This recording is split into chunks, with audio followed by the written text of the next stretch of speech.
and welcome to Coven Quorum. I'm Anna Marie Tendler. This is an advice column. You submit questions, queries, conundrums, and I give you advice. First things first, I am an expert in nothing. I have no credentials. I am not qualified. I'm just a girl with a useless master's degree, DBT skills, and a lot of therapy experience. People have told me I give good advice. I simply love to weigh in on problems that are not my own. So here we are, Coven Quorum. Let's get started.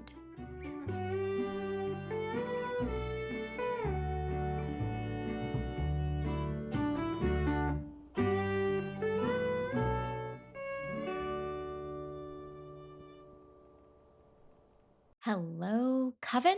I hope everyone is doing well. This past weekend, I helped out with a 10-year-old's birthday party.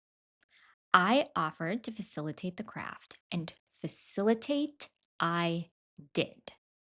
Now, rewind to April of this year. My partner and I took his daughter to Disneyland in Los Angeles, California. We went to the park for 2 days. It was great fun. And after the park, we had a free day in LA, during which I took his daughter to a place in Silver Lake called Deco, which is this little craft shop where you decorate plastic items, think picture frames, hair clips, etc., with more plastic items, think extremely cute little Japanese charms. You adhere these charms onto the plastic with this colored whipped glue that when it dries looks like cake frosting. So you end up with these plastic items that look like they've been cake frosted, and then you have these various cutie charms all over them. Terrible for the environment? Sure. Adding to the capitalistic need for stuff? Sure. But very, very fun. She and I made picture frames that day, and this picture frame remains one of her most prized possessions. I believe she likes it more than she liked Disneyland. So, what better craft at a 10-year-old's birthday party than to decorate plastic picture frames with whipped glue and cute charms? That's exactly what we did. Now, I did not make a picture frame at the party because I begrudgingly wanted to make sure there were enough supplies for the kids. But let me tell you, it pained me not to participate because I love a good craft and I love cute things. You better believe I overbought supplies. And then a couple of nights later, when my partner's daughter and I were hanging out, just the two of us, I pulled out that glue that looks like frosting. I pulled out those extra charms and we went to town. We made hair clips. But it wasn't until we finished decorating them that she and I both realized that we had loaded them up with so many charms that the clip would be too heavy to even stay in our hair. Unable to cope with our error, we pivoted to watching the Babysitter's Club show. Speaking of TV, it's football season. And if you think that I don't care about football, then you are 100% correct. I don't give a shit about football. I am a hockey girly. I never know who's playing in the Super Bowl until the day of the game. The other night, I'm sitting on the couch with my boyfriend and he goes, "Babe, we should watch a game."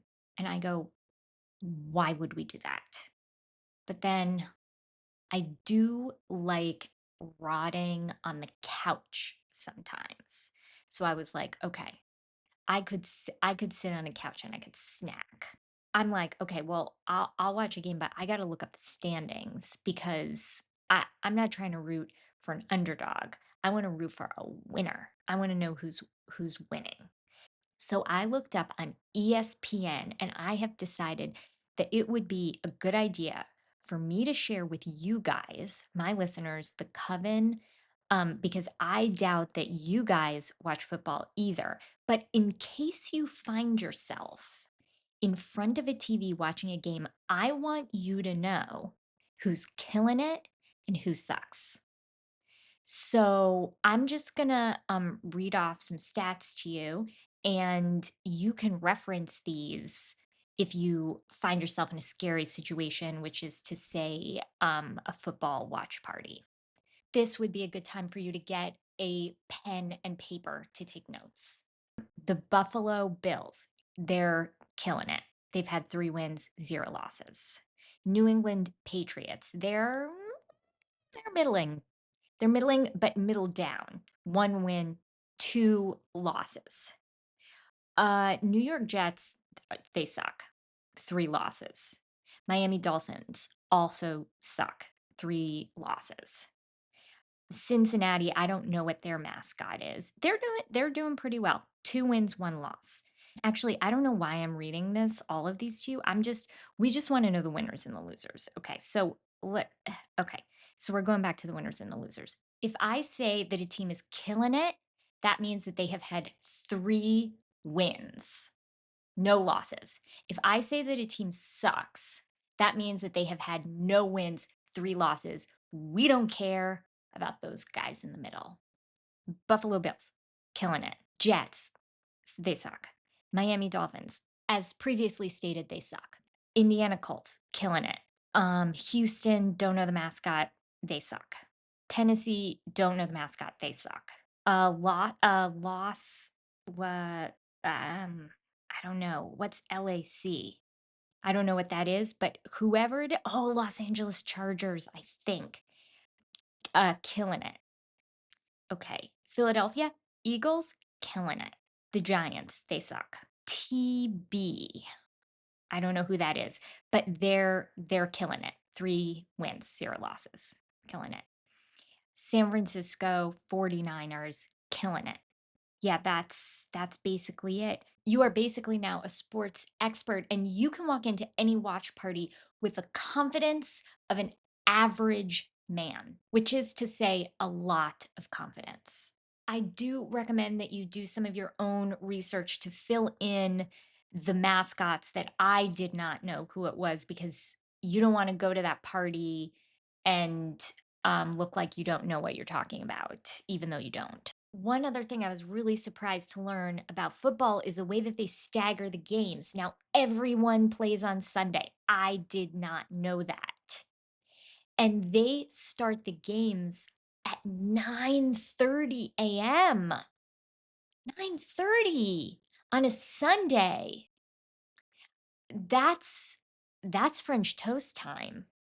That's not sports time. Most of the games happen at 1 PM, I did notice, and I said to my boyfriend, I said, how does everyone watch all the games?"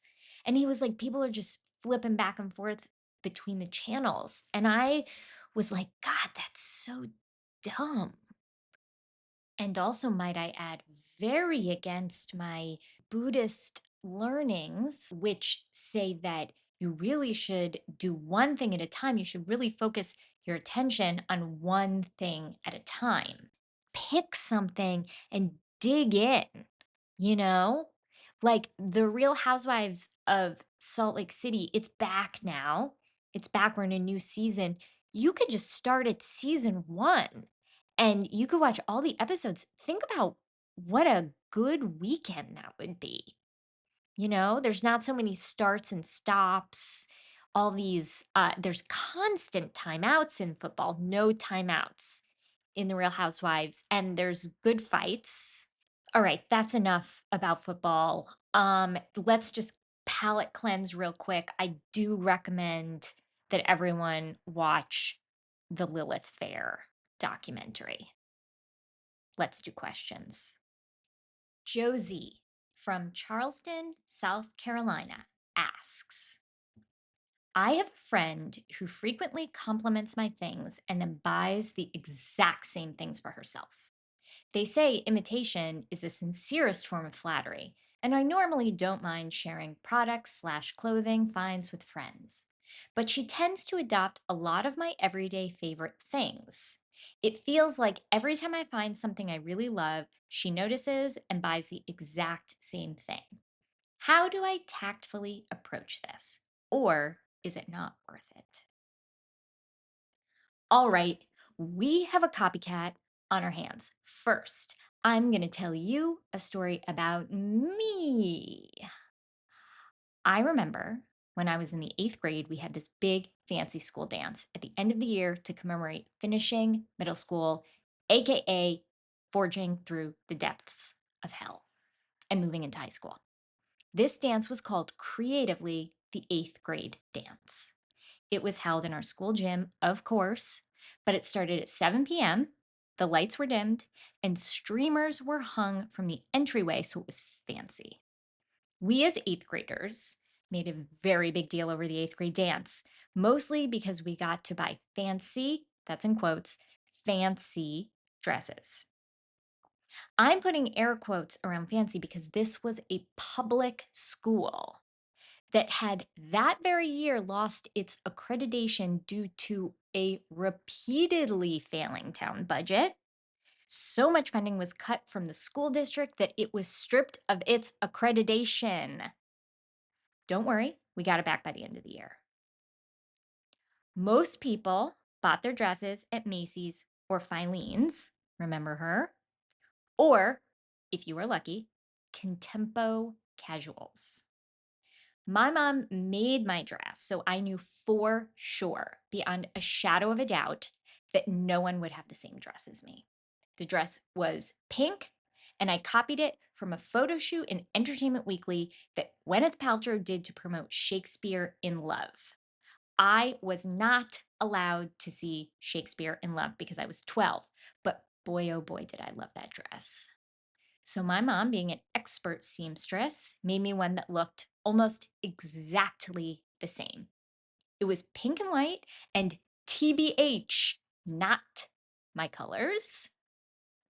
I went to the shoe store at the mall to get some high heels.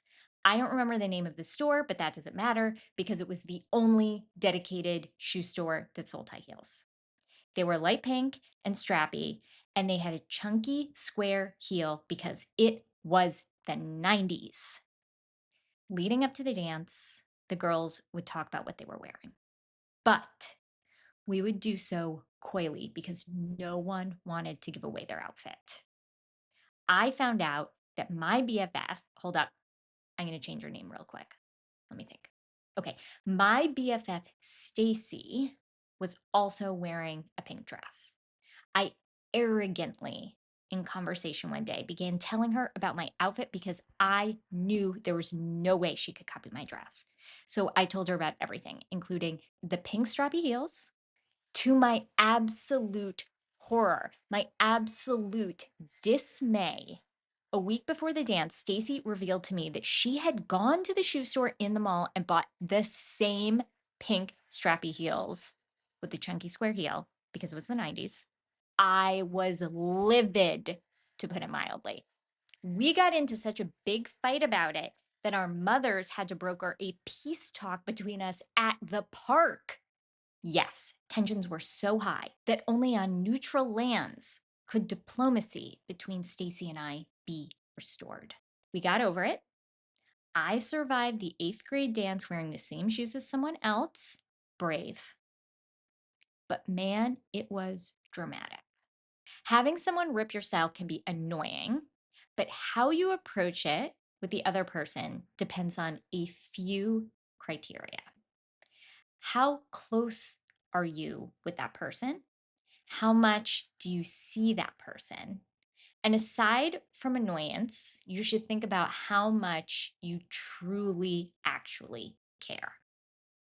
If you are not super close with this person and your worlds don't intersect that much, I don't think it's worth saying anything. If you are close to this person, you could bring it up to her, but do it carefully. I consulted my friend Jill on this question because she is a costume designer and sometimes does styling as well. She is a clothing professional. Jill said, if you choose to bring it up with her, you absolutely should not confront her in front of other people. Like, don't put her on blast because that's just going to embarrass her and make her feel bad or make her defensive. And we don't want to do that. We don't want to intentionally make somebody feel bad. So you got to do it in a low key way, you know? Maybe let her know that it's something you noticed and then tell her how it makes you feel. Don't be like, you copy me and it's annoying. Put the emphasis on how it makes you feel, which actually in turn might make you think about why truly her having the same stuff bothers you. And maybe in thinking about that, you'll learn something about yourself and your own insecurities, which, could be helpful. I really, really, really, really think you should consider how often you interact with this friend, because that could be a real deciding factor on your level of caring. If you guys see each other every weekend and every weekend she shows up with something else of yours, yes, weird. But if you're seeing each other once a month or less and she's not wearing that stuff around you, then perhaps it's not worth it. Jill, my friend, the clothing professional, said something interesting, which is that we are all emulating something in someone else when we get dressed. And that is truly something to consider. We're all ripping off someone, something. So is it worth it? Only you can make that decision. Of course, the other option is to tell her you got the items somewhere you didn't and send her on a wild goose chase. Good luck. Taylor from Illinois asks, I often let fear get in the way of trying out different talents and creative endeavors. Fear of failure, fear of others thinking I try too hard. What advice would you give to get past this hurdle? Fear of failure is a real thing, and failure is scary. I feel like failure is scary because there's a lot of embarrassment associated with it. And that's really unfortunate because failing at something or messing something up or not getting it perfect is often how we learn and how we get better at something. Failure also feels so final. Like if you fail at something, you'll never have another chance ever again, which usually is not the case. Really, my only advice for this is that you have to power through and try the thing, even if you are afraid of failure. The fear of failure might not go away. So I don't recommend waiting until it does to try something out. You might be waiting your whole life. You have to take risks and accept that failure is always possible. Lots of people fail at things, and it cannot stop you from trying. I personally am afraid of failure constantly. I think most creative people are. And the only difference between the people who accomplish things and those who don't is the will to push through the fear and accept it as part of the equation. I have 3 projects that I'm working on right now, and any one of them or all of them could be quote unquote failures. But it's also the reality of my career. So I have to find ways to not let it overtake me. I have to be flexible in that I cannot tie my happiness, my financial stability, or my professional creative worth to one thing. I have to know when to move on from something when it isn't working and look at that thing as a learning experience rather than a failure. Something I really try and keep in mind is how lucky I am that I get to be creative. I think in this era of capitalism and social media, we want more, more, more, more followers, more money, a bigger platform, more stuff. And I think this is not only misguided, but it's a trap. Maybe it gives us more opportunity, but it also gives us more fear, especially of failure. And I know this is easier said than done. So when I say this, I'm reminding myself as much as I am reminding all of you. You cannot let potential opinions of others hold you back from doing the things you want to do. There will always be critics. There will always be mean people who want to tear you down. And yes, it is so, so, so hard to push through that because it doesn't feel good at all to be on the receiving end of that. Remember that mean voices, the unhelpful voices, the critical voices are always louder than the supportive ones. So it feels like there's more of them, but usually there aren't. There just aren't. It doesn't matter if people think you're trying too hard. At least you are trying. Laura from New York City asks, my best friend of 20 years and her husband have been trying to get pregnant for several years with no success. It has been very hard on her. I got married last summer, and my husband and I want to start trying for a baby soon. We're in our late 30s, so eager to get started. My question is, should I tell my friend now that we are trying or wait until there's actually something to tell? I know she'll be supportive and react with love either way, but I want to be as sensitive as I can to her raw feelings about it. Personally, I think it would be very kind of you to tell your friend that you're trying to get pregnant. This prepares her for the inevitable and will make the actual announcement of the pregnancy much less shocking. As the non mom of my friend group, I found it so much easier to get pregnancy news when I already knew it was a probability. And as you said, your friend will be happy for you and supportive of you because she's your friend and she loves you. And I was always happy for my friends when I found out that they were pregnant. But whether you aren't having children by choice or by circumstance, it's still a situation charged with a lot of emotion. Children change a dynamic, plain and simple, in great and in difficult ways. I'm going to admit something to you and to anyone out there who might be listening who isn't having kids and has had to go through learning about all of their friends having kids. Something I realized when my friends started getting pregnant was that it was so much easier for me to find out via text message, which I know might sound weird and crazy to want that news delivered to me in a seemingly non personal way. But here's why it helped. When I found out about a pregnancy, my desire, my true predominant wish, was to have the exact, perfect, happy, supportive, excited response from my friend because that is what they deserve. At the same time, there was a whole litany of emotion that would spark in my brain like fireworks the moment I got the news. And I was always afraid in that moment, whatever complicated emotion that flooded in would subsume my genuine happiness. And I would have some sort of weird, stilted reaction. This is what I was afraid of. So for me, finding out via text allowed me my forward facing emotion to be excited and happy, but then I could privately deal with any weird feelings without them having to see it. That's not something they should have to deal with in their happy moment. I also want to say that getting pregnancy news got easier and easier the older I got, and with each new person who had a baby. Now, if anyone had a second kid, I wouldn't even bat an eye. There would be no weird feelings. I would be so happy for them. I love my friends' kids. They're great and I feel so excited to have them as part of my life. But it is very normal for people who are the non-mom of a mommed up group to have feelings about being the childless person.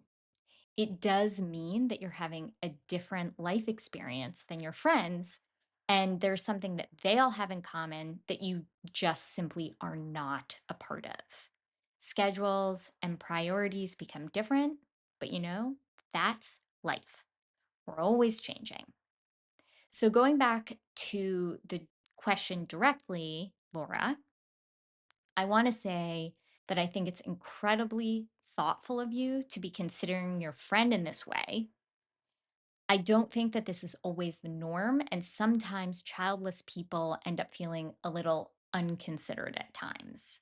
The consideration that we do get goes a long, long way. You priming your friend for this information, I think might give her the space to be super excited for you and to have nothing but an excited response when the time comes, which is what both of you guys deserve for your friendship. Thank you so much for joining Coven Quorum. Coven Quorum is written, produced, and edited by me, AMT. The intro and outro song is Friend or Foe by Esther Rose. If you would like to submit a question, you will find a link to do so at the About page on my Substack, annamarietendler.substack.com, or in the bio of my Instagram, @AnnaMTendler. Until next time, take care.